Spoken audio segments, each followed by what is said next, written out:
يبلغ مدته القائل ولا يحصي نعمه العبد ولا يؤدي حقه المجتهد الذي لا يدركه بعد الهمم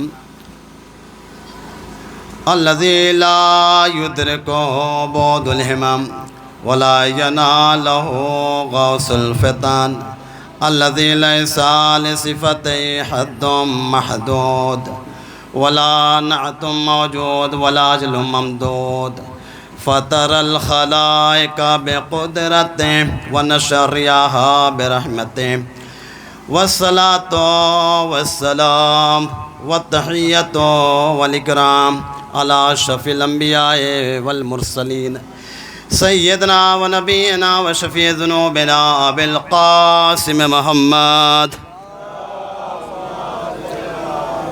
وآله الطيبين الطاهرين المعصومين المظلومين ولعنة الله على أعدائهم وقاتلهم وغاصبي حقوقهم أجمعين أما بعد فقد قال الله سبحانه وتعالى في القرآن المجيد والفرقان الحميد بسم الله الرحمن الرحيم قل لا أسألكم عليه أجرا إلا المودة في القربى صلوات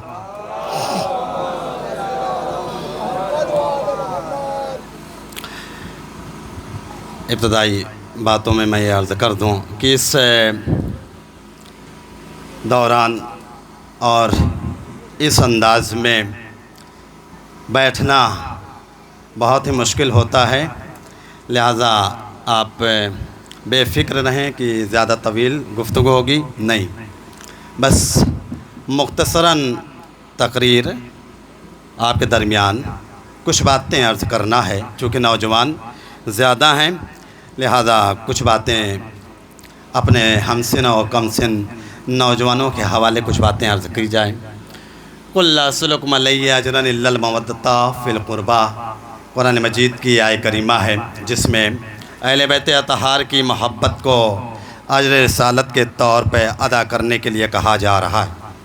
یہ اجر رسالت نہیں ہے تو اور کیا ہے کہ ہم اپنا سکون چھوڑ کر کے، ہم اپنے کام کو چھوڑ کر کے آج مظلوم کربلا کے غم میں ڈوبے ہوئے ہیں۔ ایک قریہ پھر دوسرا قریہ، ایک گاؤں پھر دوسرا گاؤں، ایک شہر پھر دوسرے شہر، مظلوم کربلا کو ان کا پرسہ مادر کربلا کو پیش کرنے کے لیے جگہ جگہ جا رہے ہیں۔ یہ اجر رسالت ہے، یہ اجر رسالت ادا نہیں کر رہے ہیں تو اور کیا ہے کہ اپنی سکون کی نیند کو، آرام کے بستر کو چھوڑ کر شب داری کرتے ہیں، عزاداری کرتے ہیں، فرش عزا بچھاتے ہیں۔ اور کیوں نہ ہم بچھائیں، سوال اس بات کا ہے کہ ہم کیوں نہ بچھائیں، اس لیے کہ وہ اور لوگ ہیں جو بددعائے زہرا ہیں، ہم تو دعائے سہرا ہیں۔ صلوات پڑھیں بر محمد علیہ محمد پر۔ ہم تو تمنائے زہرا ہیں، آرزوئے زہرا ہے، جس کی فرمائش، جس کی آرزو کیا تھا جناب زہرا نے۔ وہ روایت آپ کے پیش نظر ہے، مجھے عرض نہیں کرنی میرے عزیزو، لہذا یہ اجر رسالت ادا کر رہے ہیں۔ ابھی آپ نے حبیب بن مظاہر کا نوحہ سنا۔ حبیب بن مظاہر کوفے سے کربلا آئے، یہ اجر رسالت تھی۔ شب عاشور مولا کہہ رہے ہیں چلے جاؤ، کیسی اجر رسالت ادا کر رہے ہیں۔ ہم بیعت کے طوق کو اتارے لیتے ہیں، لو شمع کو گل کر دیتے ہیں، لیکن اجر رسالت ایسی ادا کیا، مولا ہمارے سر و تن میں ایک نہیں 70 بار جدائی ہو جائے لیکن آپ کا ساتھ چھوڑنے والے نہیں۔ یہ اجر رسالت ادا کر رہے ہیں۔ آج فرش عزا بچھانا، مجلس عزا کرنا، یہ شب داریاں کرنا، یہ اجر رسالت ہے میرے عزیزو۔ عزاداری ہم کیوں کرتے ہیں؟ اجر رسالت کی بنا پر، محبت اہل بیت میں ہم یہ عزاداری کرتے ہیں۔ عزاداری کیوں کرتے ہیں؟ نوجوانوں خاص طور سے سنیں کہ ہم فرش عزا کیوں بچھاتے ہیں، عزاداری کیوں بچھاتے ہیں، عزاداری کیوں کرتے ہیں۔ عزاداری اس لیے کرتے ہیں تاکہ شاعر الہیہ قائم و دائم رہ سکے۔ عزاداری اس لیے کرتے ہیں تاکہ مظلوم کے ساتھ حمایت کا اقرار کر سکے، باطل کے سامنے سر نہ جھکائیں۔ عزاداری اس لیے کرتے ہیں کہ ظالم سے مخالفت میں عزاداری اس لیے کرتے ہیں۔ بنی عباس بنی امیہ کے ستمگاروں کو رسوا کرنے کے لیے عزاداری کرتے ہیں، یزید کے کالے کرتوت کو اجاگر کرنے کے لیے عزاداری کرتے ہیں، اور یہ عزاداری کر کے ہم دنیا کو پیغام دیتے ہیں، دیکھو حق کے مقابل کبھی نہ آنا، باطل کے سامنے سر کبھی نہ جھکانا۔ صلوات پڑھیں پر محمد علیہ وسلم۔ اور جو عزادار ہیں، جو سچے عزادار ہیں، سر و تن میں جدائی ہو جاتی ہے مگر باطل کے سامنے سر نہیں جھکاتے۔ اس کی مثال آپ کے سامنے ہے، ملک ایران، رہبر نے قربانی دے دیا لیکن باطل کے سامنے سر نہیں جھکایا۔ اس سے بڑی مثال اور کیا ہو سکتی ہے؟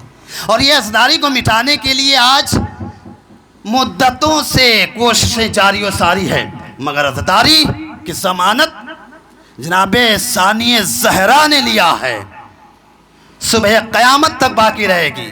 عزاداری کو مٹانے والے خود مٹ گئے مگر عزاداری نہ مٹی۔ کل بھی عزاداری تھی، آج بھی عزاداری ہے، اور صبح قیامت تک عزاداری رہے گی، اس لیے کہ ثانی زہرا اس کی ضمانت لیا ہے۔ جب شام کے دربار میں یزید نے یہ عزاداری اور یہ فرش عزا کو روک نہ سکا تو یہ آج کے حاکم کیا روک سکتے ہیں؟ لاکھ کوششیں کر لیں لیکن عزاداری رکنے والی نہیں۔ یہ رسالت ادا کر رہے ہیں میرے عزیزوں، جو آج اپنے وطن کو چھوڑ کر کے اس وطن میں تشریف لائے زہرا کو ان کے لال کا پرسہ دینے کے لیے، اور مظلوم کربلا کے اور ان کے ساتھیوں کے چہلم کرنے کے لیے آپ تشریف لائیں۔ زہرا دعائیں دیں گی، زہرا اجر دیں گی۔ ہم بس اتنا ہی سوال کریں گے، وہ کیسے مسلمان تھے، کیسی اجر دیا، کیسی اجر رسالت ادا کیا؟ سکینہ کے رخساروں پہ تماچے مار کر۔ اے مسلمانوں، کیا تمہارے یہاں ایسے ہی اجر رسالت ہوتا ہے؟ ششماہے کو پیاسا تڑپا کر۔ اے مسلمانوں، کیا تمہارے یہاں اسی طریقے سے اجر رسالت ادا ہوتی ہے؟ 3 دن کا بھوکا پیاسا مہمان بلا کر۔ اللہ اکبر! کون کون سے مصائب پڑے جائیں۔ 4 سال کی بچی سکینہ پہ جو ظلم و ستم ہوئے، آج کوئی ذاکر کیا بیان کرے گا؟ جو نفسیاتی، ذہنی، جسمانی اذیتیں جناب سکینہ کو دی گئی، اسے کون بھلا سکتا ہے؟ اسے کون بیان کر سکتا ہے؟ عزادارو، رونے میں بخل نہ کیجیے گا، اس لیے کہ جب ہم مصائب کو سن کر روتے ہیں نا تو ایک 4 سال کی بچی سکینہ سوال کرتی ہے، پھوپھی اماں یہ کون لوگ ہیں، کیوں رو رہے ہیں؟ تب ثانی زہرا تڑپ کے کہتی ہیں، بیٹی یہ تیرے بابا کے عزادار ہیں، تیرے بابا کے غم میں روتے ہیں۔ تب 4 سال کی بچی سکینہ کہتی ہے، پھوپھی اماں اگر یہ عزادار کربلا میں ہوتے تو سارے ظلم ہوتے، مگر میرے رخساروں پہ تماچے نہ لگتے۔ اگر یہ عزادار کربلا میں ہوتے، میرا بابا 3 دن کا بھوکا پیاسا ذبح نہ کیا جاتا۔ اللہ اکبر! لو عزادارو، وہی 4 سال کی بچی سکینہ جب روتی تھی اپنے بابا کو یاد کر کے روتی تھی، شمر تازیانے مارتا تھا، تماچے لگاتا تھا۔ چلتے چلتے یہ قافلہ تھوڑی ہی دور چلا تھا کربلا سے کہ ایک مرتبہ وہ نیزہ جس پر مظلوم حسین کا سر تھا ایک مرتبہ زمین میں گڑ گیا۔ دیکھیں آپ 4 سال کی بچی سکینہ پہ کیا کیا ظلم و ستم ہوئے ہیں۔ جیسے ہی وہ نیزہ زمین میں گڑ گیا، نیزہ بردار آ کے شمر سے کہا، شمر نے تازیانہ لیا، سید سجاد کے پاس آ کے کہا، سجاد اپنے بابا سے کہہ دو کہ آگے بڑھیں ورنہ اسی تازیانے سی اذیت دوں گا۔ ہائے وہ سید سجاد جس کے ہاتھوں میں ہتھکڑیاں ہیں، پیروں میں بیڑیاں ہیں، گلے میں خاردار توق ہے۔ ہائے ان تمام چیزوں کو سنبھال کر مولا سجاد نے اپنے کٹے ہوئے بابا کے سر کی طرف مڑ کے کہتے بابا بابا آپ آگے کیوں نہیں بڑھتے؟ اب تعزیہ خانے کتاب نہیں ہے۔ کٹے ہوئے سر سے آواز آئی بیٹا سجاد میں کیسے آگے بڑھوں؟ میرے سینے پر سونے والی 4 سال کی بچی سکینہ اونٹ سے گر گئی ہے، قافلے سے بچھڑ گئی ہے، جب تک وہ قافلے میں شامل نہ ہوگی میں آگے نہ بڑھوں گا۔ ہاں عزادارو یہ خبر ثانیہ زہرا سنتی ہیں، سکینہ کو تلاش کرنے لگتی ہیں۔ تلاش کرتے کرتے دور سے دیکھا ایک سایہ نمودار ہے۔ ہائے جب اس سائے کے قریب جا کے دیکھا، عجب منظر دیکھا، ایک معظمہ جلتی زمین پر بیٹھی ہوئی ہیں، سکینہ کو بہلا رہی ہیں۔ جناب زینب یہ دیکھ کر برداشت نہ کر سکی، کہا بی بی تمہارا شکریہ، بس یہ کہنا تھا۔ اس بی بی نے نقاب کو پلٹا، کہا اے میری دکھیاری بیٹی زینب کس کا شکریہ ادا کر رہے ہو؟